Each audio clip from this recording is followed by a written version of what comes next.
You guys like carrying small knives. I know this because I rarely see a big tactical blade with you guys.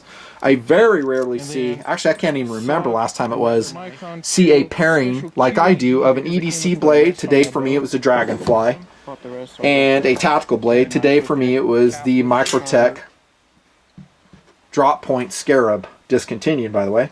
Auto knife. So that was my pairing and has been. I get in knife ruts. I get in watch ruts where I just really like the watch to knife combination. And I really have to force myself to move on. Are you guys the same way? Oh, it's a freaking sick OTF. Look at that thing. Sorry, I had to play with that. It's cool. Oh yeah. EDC knives. What do you carry? Yeah, something small, something light. And that's why I'm bringing this review to you to give you another option. This is the Nemesis MPR-1 lockback knife, and man, do I love this knife. Chinese produced, but China makes some great blades. I've brought all types of Taiwanese produced Spydercos to the table, sold by Spyderco. So it doesn't really matter where the knife is made, just as long as quality control is up there, materials are up there. And from what I can see, the Nemesis MPR1 gets it done. I love the long form factor of this knife too. Because for EDC, what are we doing with it? Opening packages, slicing food, pairing, I don't know, some type of fruit or vegetable, cutting bread, occasionally cutting cardboard, which, by the way, I think if you do that, dudes, don't. Because again, on my EDC gear checks on you guys, your knives are always dull.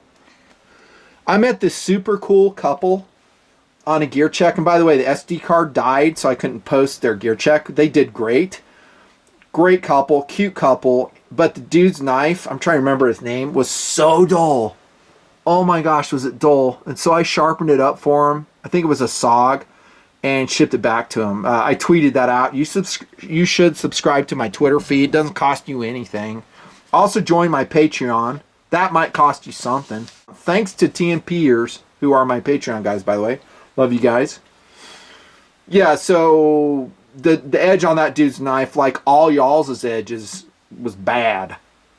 And I don't know what he's cutting with it. It's probably just normal wear and tear. But what I'm getting at is, don't cut cardboard or some media that's really going to dull your blade unless you're testing it. Instead, I recommend you use your Sheffield plastic knife like this. This is what I do with a carbide blade. I think this is a max blade I put in this one.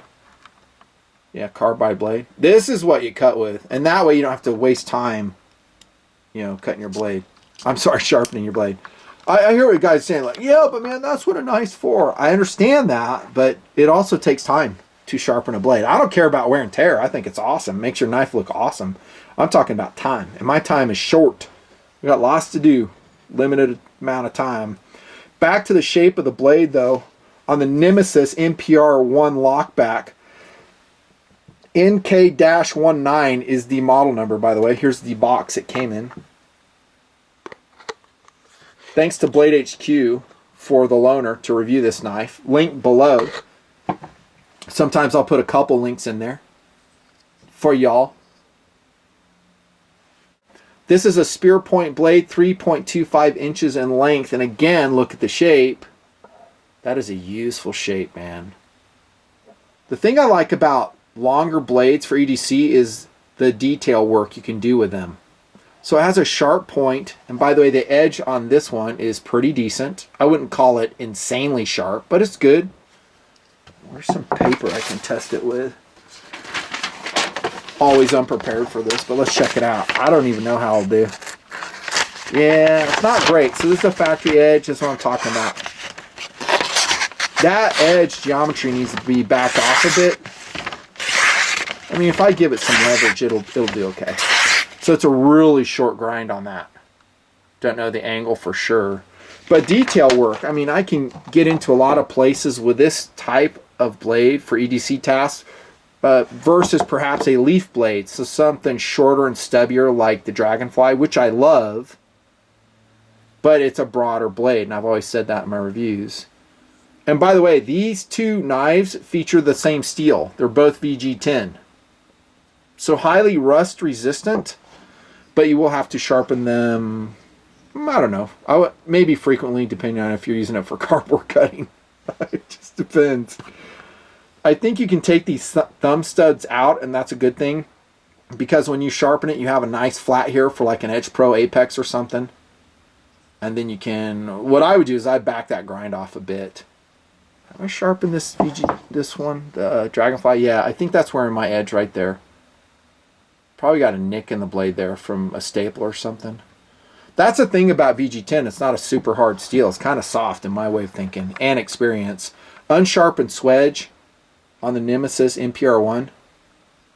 And then we've got jimping on the top, dudes. How often do you see that in an EDC blade? Occasionally, not always, especially on one that looks like this, a longer EDC blade. The Dragonfly for sure has it. Awesome jimping. I mean, it's a total control knife. But it also has this Spidey hole, which I can auto-deploy it out of the pocket with. Another reason I love it. And that perfect stainless steel clip. There I go, reviewing another Spyderco product. Standard. Hollow grind on this versus FFG for the Dragonfly, if you care. Let's look at the locking of the MPR1. Perfect. Notice the milling, by the way, on the back. 3D CNC milling. Pretty cool. This backspacer, I think, is aluminum, but I'm not sure, nor did I test it. Standard lock back, so no triad lock here. Is it that strong? Probably not. You could probably break it, but for EDC use, it should be fine, and there's no movement at all. There's your pivot points with standard torques if you want to adjust it. It's centering and retention. Retention is perfect, dudes. I mean, it's a lot, which is standard for a lockback, actually. Dual thumb studs with complete accessibility, no volcano issues at all. Comes out so nice. I just like the looks of the blade, too. I think it's really good looking, especially with a titanium handle. 2.4 ounces is what this sucker weighs, by the way. 2.4 ounces. That is super light. Look inside.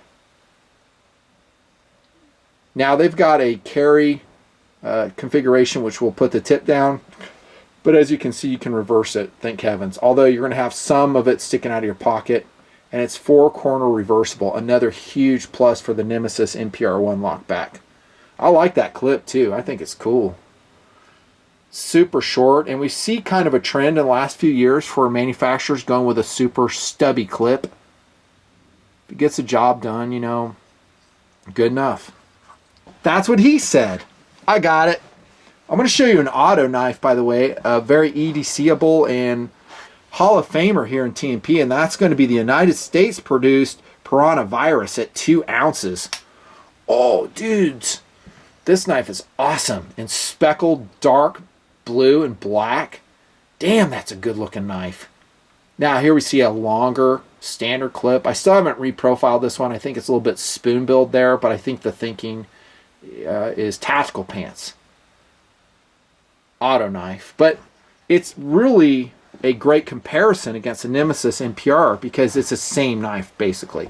As far as its capabilities of what both of these knives can do, see a Spyderco, very similar. So this is a drop point, full flat ground, not hollow ground, and I think they're using 154 cm in this. It might be S30. I'm sorry, S30V. I forget. This one, dude, edge on this, crazy sharp. Crazy sharp. I don't have to re-edge the Piranha. Not at all. Nice, perfect tip for digging out splinters and work pairing functions, just like the NPR. But it's an auto knife, so it's going to have some legality concerns. A lot of you guys are not in a jurisdiction where you can even own this. So sorry for you.